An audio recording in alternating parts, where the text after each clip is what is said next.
Let's continue with our story. Chapter 6 through 8. Chapter 6. The end is near. Jack threw open the door to the room of the scrolls. He and Annie rushed in and ran over to the shelves. He pulled out the piece of paper with the Latin title on it. Verfumus in mundo. Okay, he said, we have to find the scroll with this title. They began frantically unscrolling scrolls, one by one. They were all handwritten in Latin. Here it is, said Annie. She held up a scroll, with the words at the top matched the one on the paper. Yay, said Jack. I wish we could read Latin till we can find out what the story is. Don't think about it now, said Annie. Let's go. Annie handed the scroll to Jack, then started out of the room. Come on, she said, bring it. I just wanted to check and see what the story's about, said Jack. He put the scroll in the leather bag. Then he flipped through the book on the Roman times, looking for a picture of the ancient scroll. In the middle of the book, he found a picture of a volcano erupting over town. Under the picture was written, For 800 years, Mount Venus was a peaceful mountain, rising above the town of Pompeii. Then at noon on August 24th, AD 79, it erupted into a deadly volcano. Oh no, whispered Jack. August 24th, AD 79? That's today. Oh man, what time is it? He looked around wildly. Annie! She was gone again. Annie! Jack grabbed the leather bag. Then, clutching the book, he tore out of the scroll room. Annie! He cried. What? Annie appeared at the door of the dining room. Volcano! Shuddered Jack. What? Said Annie. It's coming. A volcano at noon, said Jack. Annie gasped. What time is it? Jack cried. So that's what the soothsayer meant, said Annie. The end is near. What time is it? Jack asked again. He looked around the garden. He saw something near the mermaid fountain. A sundial. He said, that's how the Romans told time. Jack and Annie raced to the sundial. What time does it say? Said Annie. I don't know, said Jack. His hands shook as he turned the pages of the book. He stopped on a picture of a sundial. It showed examples of different times. Jack looked back and forth from the page of the real sundial in the garden.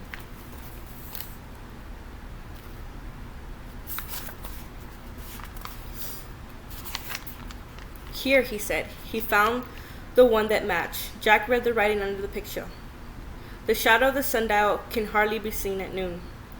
Oh man, he whispered. He looked at Annie. The end isn't near. The end is here. Just then he heard a terrible blast.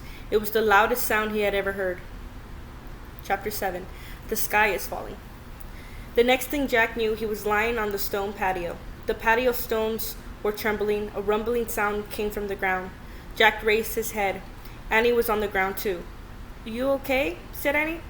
Jack nodded. Everything was shaking and crashing down around them. Pots, plants, the mermaid fountain, water from the goldfish pond splashed onto the patio and Jack and Annie. They both jumped up just as the roof tiles began falling into the ground.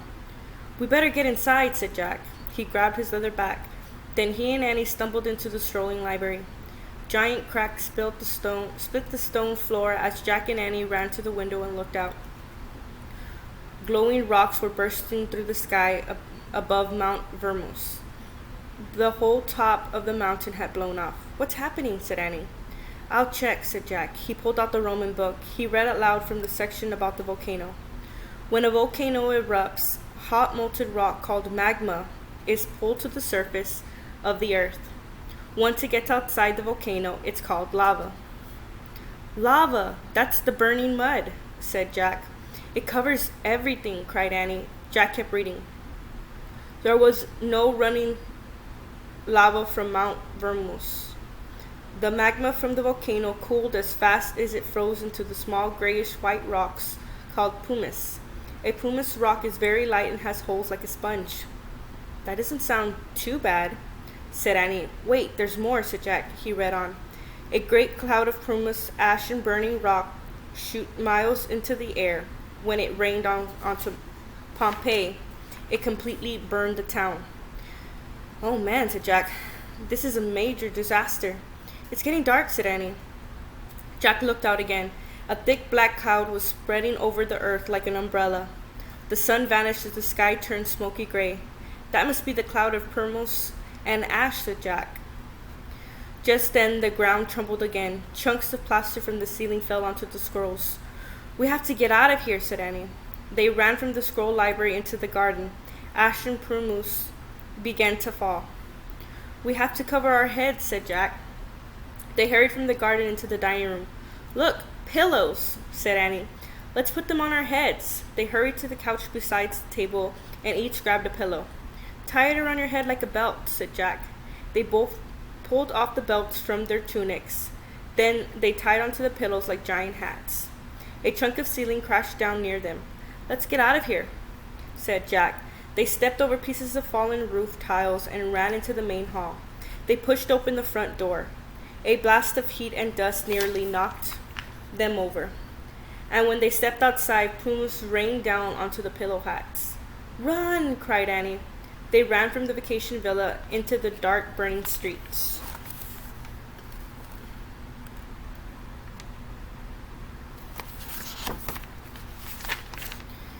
Chapter 8.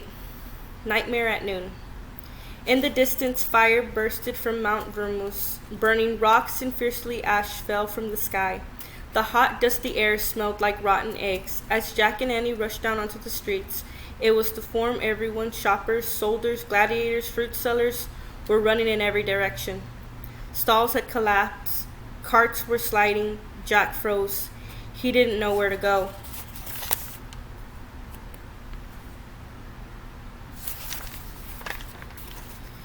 That way, Annie shouted. Jack followed her as they ran past the Temple of Jupiter. Its mighty columns had fallen and its walls were crumbling. They ran past the public baths just as the roof caved in. Which way now? Shouted Annie. The treehouse is in the old olive grove, Jack said as they kept running. The olive grove and the bridge are near the street where all those open shops, said Annie. Remember the bridge? Jack looked up at the erupting mountain. A red-hot cloud pillowed over it. Fires burned onto its slopes. Head in the direction of Mount Vermus, he said. It was behind us as we came into Pompeii. Right, cried Annie. So while others ran away from Mount Vermus, Jack and Annie ran towards it.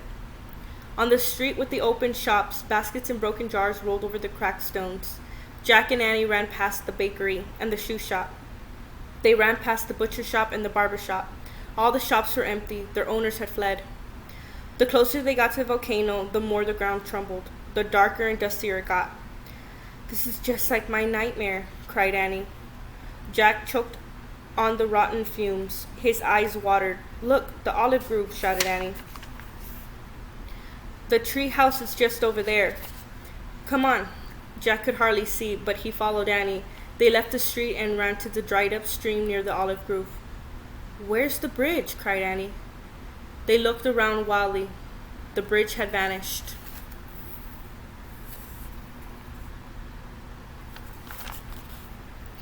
That's all for today. Tomorrow we'll be finishing this book.